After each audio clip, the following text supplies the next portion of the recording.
আম্মা জানামেনা আরো বলেন আমার শরীর থেকে একটা খুশবু বেরোতে লেগেছে, যে খুশবু আগে কখনো আমি কোনোদিন শুকিনি। এই খুশবু যতদিন যায় আস্তে আস্তে আস্তে আস্তে বাড়তে লেগেছে। হে যুবকেরা, তরুণরা, বাপেরা, আমার নেতা, আপনাদের নেতা, শোনো জাহানের সুলতানকে আল্লাহ পাক কি নিয়ামত করেছেন শুনে রেখে দেন। হযরত আম্মা জানামেনা বলেন যতদিন এই খুশবুটা বাড়তে লেগেছে, ওই খুশবু ছড়াতে ছড়াতে ছড়াতে পুরো মক্কার অলিতে গলিতে ছড়িয়ে গেল। মানুষের মধ্যে একটা আলোচনা শুরু হয়ে গেল, আমিনা এ আতর ভাই কোথা থেকে, আমিনা এ আতর ভাই কোথা থেকে? কেন না আতর মক্কার কোনো খুশবু নয়, মক্কায় পাওয়া যায় বলে আমাদের জানা নাই। আমিনা এ আতর ভাই কোথা থেকে? এই খবরটা রাসূলুল্লাহ সাল্লাল্লাহু আলাইহি ওয়াসাল্লামের দাদা জানে কানে খবরটা পৌঁছে গেল। রাসূলের পাকের দাদা জান নবী পাকের খাদিজাকে জিজ্ঞাসা করলেন, এই যে সমাজের মুখে একটা আলোচনা হতে লেগেছে, আমিনা এমন একটা আতর মাখে, এমন এক খুশবু ব্যবহার করে, যে খুশবুটা এই মক্কার জমিন তো দূরের কথা, শাম সিরিয়া বিভিন্ন জায়গায় ব্যবসা করতে যায়, কোন জায়গায় খুশবু পাওয়া যায় বলে কেউ জানে না। মাইক আওয়াজ বুঝতে পারছেন তো? হ্যাঁ বুঝতে পারছেন তো? মাইক সমস্যা হয়ে গেছে বুঝতে পারছেন না? আমার বলা কথা নেই, কিন্তু কিছু করার নেই, এর করার নেই ভাই, এর কিছু করার নেই। এই এত জনসমুদ্রের রেজকানে হবে, আমরা পেতে আনন্দ বলুন আলহামদুলিল্লাহ। হ্যাঁ, আম্মা জানামেনা হুজুরের খবর আমার রাসূলুল্লাহ সাল্লাল্লাহু আলাইহি ওয়াসাল্লাম দাদা জান যখন রাসূলের দাদি জানের সঙ্গে কথা বলতে লেগে দর্শক সুসাউরিকে জিজ্ঞাসা করছে, ওই সময় রাসূলুল্লাহ সাল্লাল্লাহু আলাইহি ওয়াসাল্লামের দাদি জান তিনি বলতে লেগেছেন যে হ্যাঁ আমিও এই খুশবু পাই যখন আমিনা হাম্মামখানা গোসলখানায় যায়, ওই গোসলখানা থেকে যখন আমিনা বাইর হয়, আমি যখন প্রবেশ করি যেন গোসলখানাতে ঢুকি যেন মনে হচ্ছে আতরের গোডাউন ফ্যাক্টরিতে ঢুকে গেছি। জোরে বলুন সুবহানাল্লাহ, আরো জোরে বলুন সুবহানাল্লাহ।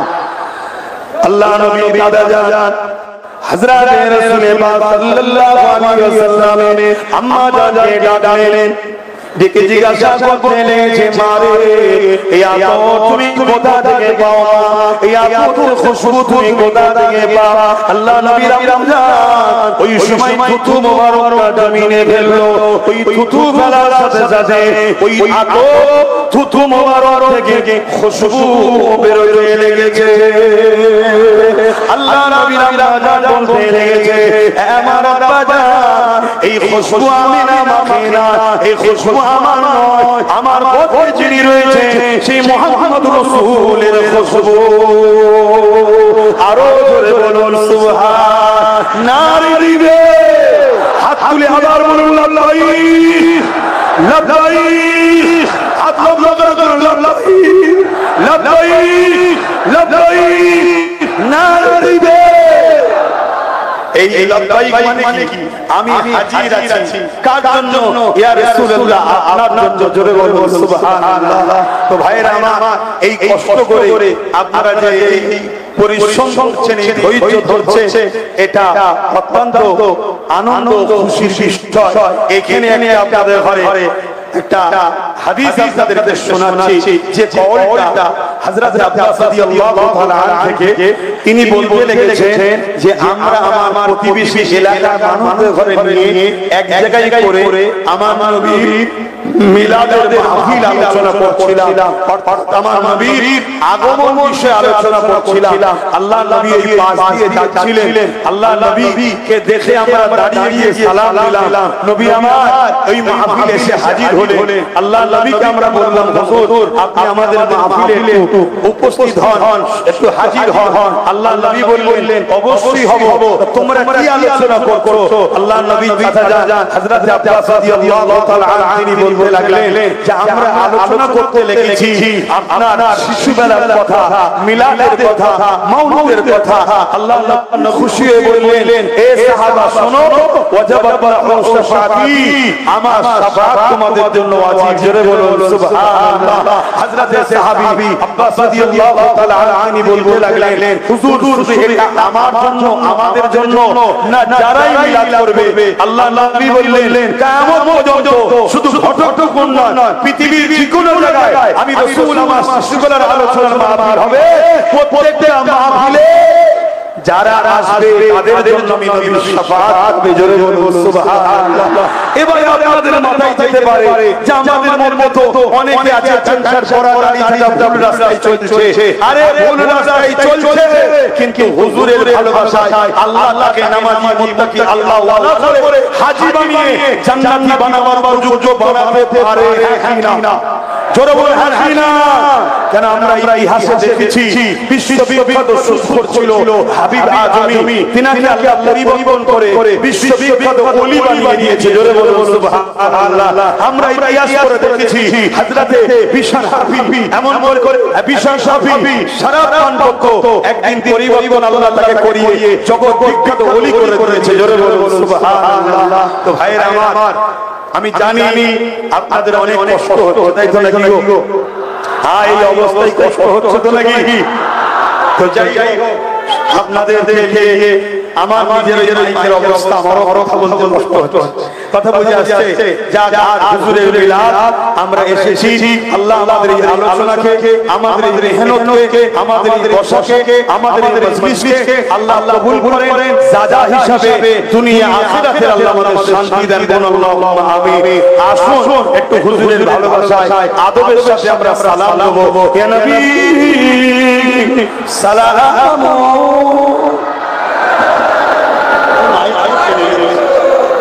কিছু করার নেই।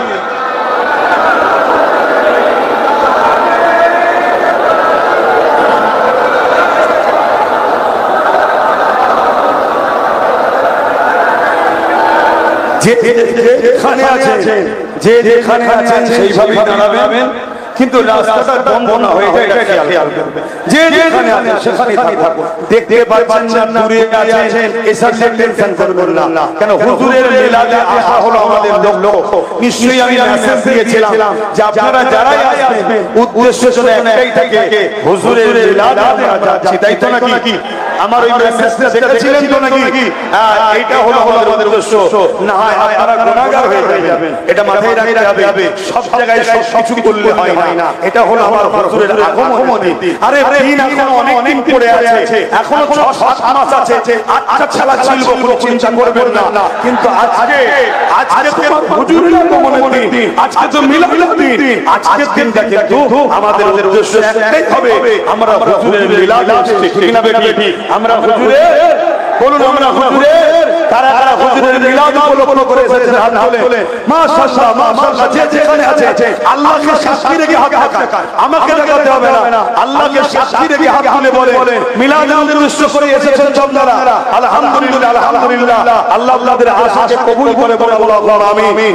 তবে এই যে মানুষ আপনাদের সবাইকে নিয়ে আর একটা অঙ্গীকার নেব, আমার সাথ দেবেন তো আপনারা? অঙ্গীকার নেব, দেবেন তো?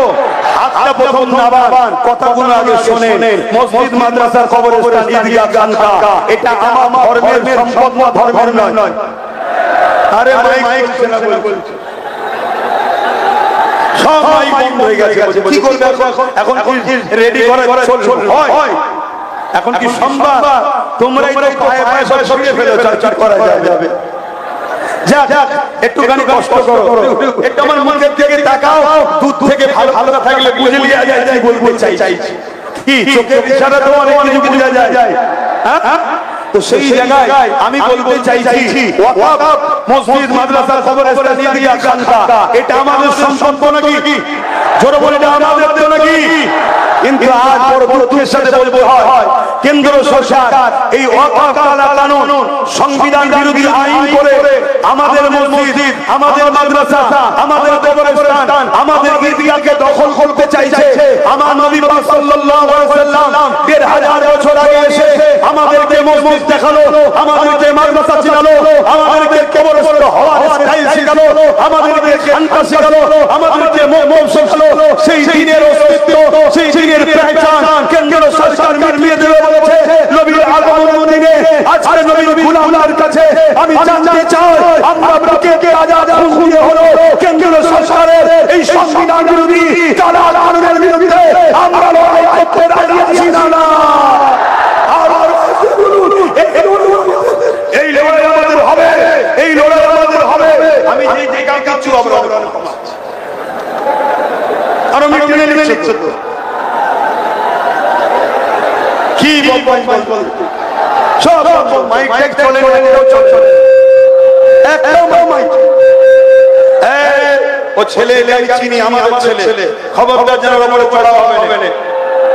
আমি কিন্তু ভালোবাসি ইলেকট্রনিক জিনিস খারাপ হতেই পারে, মানুষ খারাপ হয়ে যাচ্ছে, মানুষ খারাপ হয়েছে। কুকুর যখন দেখবেন ঘাস খায়, কুকুর যখন দেখবেন ঘাস খায় জানবেন ওর পেট খারাপ হয়েছে।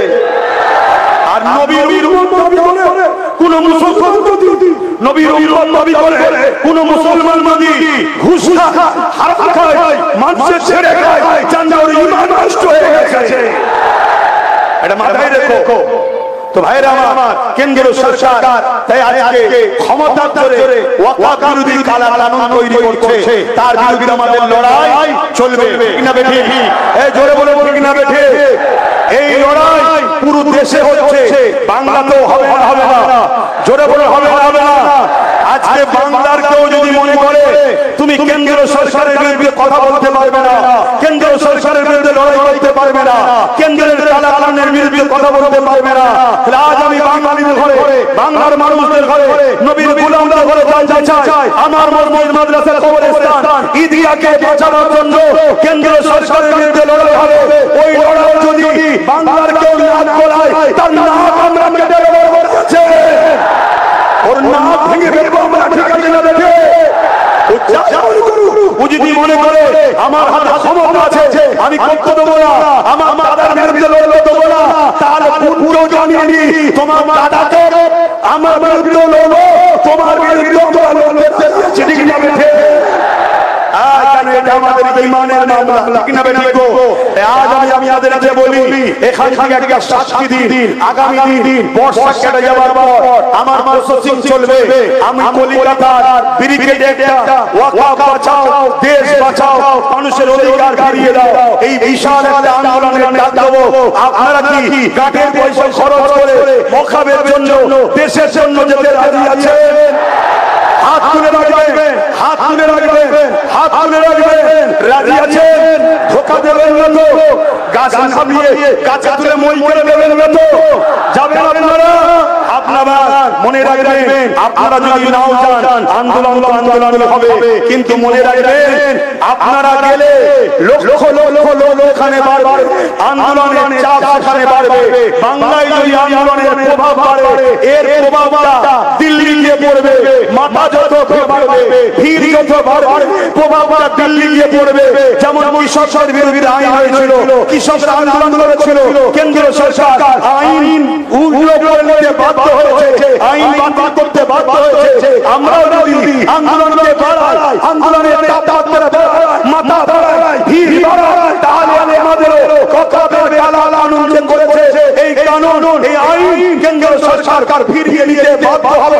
মনে রাখবেন কিয়ামতের দিনে আল্লাহর ঘরের জন্য, দ্বীনের জন্য, মসজিদ মাদ্রাসার জন্য আমাদের এই লড়াই আমাদের নাজাতের ওসিলা হতে পারে। বলবো সুবহানাল্লাহ, আরো জোরে বলবো সুবহানাল্লাহ। পুরো বাংলা জুড়ে আমার প্রচার চলছে। আমার টার্গেট 25 থেকে 30 লক্ষ লোক একটা জমায়েত হবে। রাজি আছেন নাকি? হ্যাঁ, কেন আমরা জানি 26শে জানুয়ারি আমার দেশের পাওয়ার দেখানো হয়, এই তো নাকি? দেখানো দরকার আছে না নাই? হ্যাঁ, কারো প্রতিবেশী দেশে যদি চুলকোনা হয় আমরাও দেখে দিয়ে চুলকোনা দিয়ে দেবো, আমরা রেডি আছি, ঠিক না বেঠিক? ঠিক তেমনি দেশের মধ্যে যারা বলছে আমাদেরকে তাড়িয়ে দেবো, আমাদেরকে এই করবো ওই করবো, আমাদেরও একবার পাওয়া দেখানো দরকার আছে না না? অতএব 25-30 লক্ষ যুবকের একটা ভিড় হবে, সেখান থেকে আওয়াজ উঠবে কারো দয়াতে আমরা নাই, দেশ আমাদের ছিল, আছে, থাকবে, এই দেশে সবার থাকবে, অন্য কারোর উপরে জুলুম করলো আমরা মুসলিমের কাছে দাঁড়িয়ে জালিমদের বিরুদ্ধে লড়বো। ঠিক তেমনি আমার মসজিদ মাদ্রাসা আমার ওয়াকফের বিরুদ্ধে কেউ যদি আওয়াজ তোলে আমরা তাদেরও বিরুদ্ধে আওয়াজ তুলবো, লড়াই করবো। ঠিক না বেঠিক? প্রয়োজন যদি হয় মনে রাখবেন, এখানে আরেকটা কথা বলে যাচ্ছি, এই ডাকটা আরেকটা জিনিস আমাদেরকে দেবে, কে মুমিন মুসলমান কে মুনাফিক মুসলমান জানা যাবে। ঠিক না বেঠিক? আমি যাচ্ছি মসজিদ বাঁচাতে, আর আমার এলাকার কোন মুসলিম নেতা যদি বলে গেলে ঠ্যাং ভেঙে দেবো, জানতে হবে মুসলিম সূরাতে বেঈমান। ঠিক না বেঠিক? অতএব ওই গাদ্দারগুলোকে চিনে রাখতে হবে, ওই গাদ্দারগুলোকে চিনে রাখতে হবে। সময় আল্লাহ যেদিন দেবে সাহাবাদের সুন্নাত পালন আমরা করব। ঠিক না বেঠে? আরো জোরে বলুন, ঠিক না বেঠে? সাহাবাদের সুন্নাতের উপরে আমল করা দরকার আছে না না?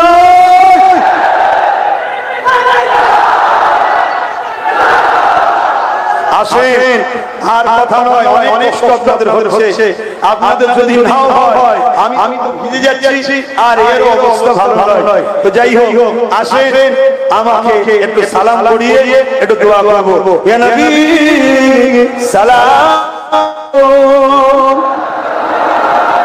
ইয়া রাসূল, ইয়া হাবিব,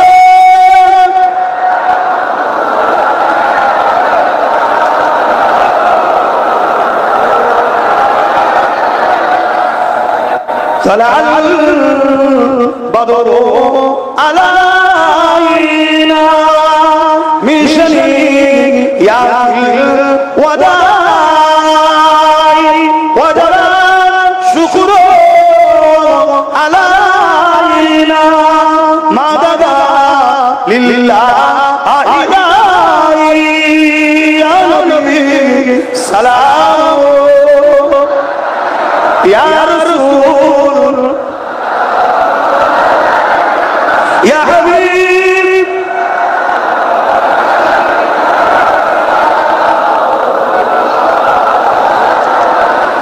কঠিন হাসরের দিনে কি আছে মোদের কপালে, গুনাহগার উম্মাহ আতো আপনার লইবেন সঙ্গে মাহশরে। নবী সালাম ইয়া রাসূল ইয়া হাবিব,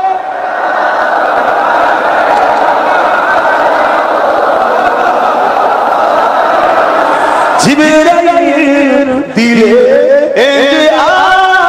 আওয়াজ খুলে দাও আসমানের দুয়ার, এসেছে নবী ঈদের সরদার করিতে আল্লাহ আরো দিদার।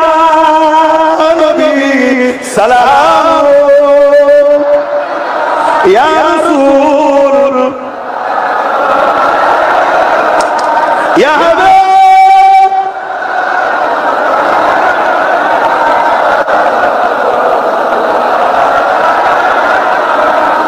কইল আল্লাহ আরো বাণী, পোহালো দুঃখে এর রজনী, হইল জগৎ অনুরানী, আমিনার নয়নের মণি। নবী সালাম ইয়া রাসূল ইয়া হাবিব সালাম সালাওয়াতুল্লাহ। মাশাআল্লাহ, দোয়া হবে, আমি বসার জায়গা নেই, কত বলে আরো করে বসা। তো যাই হোক, আলহামদুলিল্লাহ ফুরফুরা শরীফ আহলে সুন্নাত ওয়াল জামাত এটা একটা অরাজনৈতিক ধর্মীয় সেবামূলক সংগঠন। কথা শুনছেন নাকি? প্রত্যেকটা মানুষের ধর্ম যার যার পছন্দ, কথাগুলো মন দিয়ে শোনেন। আর 5টা মিনিট লোক অসুবিধা হচ্ছে। প্রত্যেকটা মানুষের ধর্ম যার ধর্ম তার কাছে পছন্দ, কিন্তু দেশে আমাদের সবাই ঠিক না? অতএব যার ধর্ম সে করবে, তার পছন্দ তার কাছে। কিন্তু দিনের শেষে আমরা সবাই ভারতীয়, আমরা সবাই দেশবাসী, ভাই ভাই ভাই বোন, আমরা সবাই দেশের জন্য ঐক্যবদ্ধ একত্রিত হয়ে চলবো। এই আদর্শ আমার নবী মুহাম্মদ সাল্লাল্লাহু আলাইহি ওয়াসাল্লাম আমাদেরকে শিখিয়েছে। তো আসুন দোয়া চাওয়ার আগে আমি আপনাদের ঘরে নিয়ে হুজুরের মাওলুদের মাসে একটু নারা দেব। সকলে মুহাব্বতের সঙ্গে জবান ছেড়ে দিয়ে নারা দেবেন। নারে তাকবীর, আরো জবান খুলে নারে তাকবীর। সরকার কি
আমি আল্লাহ কবুল করে নেন। এগুলো কেউ আমার জন্য আসে না, এগুলো কেউ দুনিয়াদারির কোনো স্বার্থে আসে না, এগুলো এসেছে আপনার হাবিবের আগমনের মাসে ঈদে মিলাদ নবীর মাহফিলে, যেখানে আপনি কোরআনে বলেছেন কুল বিফাদিল্লাহি ওয়া বিরাহমাতিহি ফাবিযালিকা ফালইফরাহুন। আমার ফজলকে আমার রহমতে খুশি বানাও। তাই এরা খুশির মাহফিল বানাতে এসেছে, এরা আপনার শুকরিয়া মাহফিল করতে এসেছে। আপনি এদেরকে আপনার হাবিবের উম্মত করেছেন আমাদেরকে, এই শুকরিয়া কখনো আমরা শোধ করতে পারবো না। আল্লাহ এই কবুল আপনি করে নিন। আল্লাহ আল্লাহ এই কবুল আপনি করে নিন। আল্লাহ এই কবুল আপনি করে নেন। হে আল্লাহ এই মাহফিলে আগত বাপ ভাই মা বোন পরিবার বাচ্চা আল্লাহ আমাদের সবাইকে সুস্থ রাখেন, ভালো রাখেন, নেককার করেন, ন্যায় পরায়ণ করেন, সত্যের প্রেমিক করেন, মানুষের প্রেমিক করেন, আল্লাহ ইনসাফ প্রেমিক করেন, দেশ প্রেমিক করেন, সমাজের সর্বধর্মের গরিব মানুষ একে অপরের যেন আমরা মানব বন্ধনে মিলেমিশে থাকতে পারি। আল্লাহ যে যা ধর্ম করবে, কিন্তু আমরা মানুষ, আমরা যেন মিলেমিশে থাকতে পারি, একে অপরের হিংসা কোনখানি না করি। এই ভাতৃত্ব, এই ভালোবাসা আমার হুজুর যে আদর্শ আমাদের দেখিয়েছে, সেই আদর্শ অনুযায়ী চলা তৌফিক দান করুন আল্লাহ।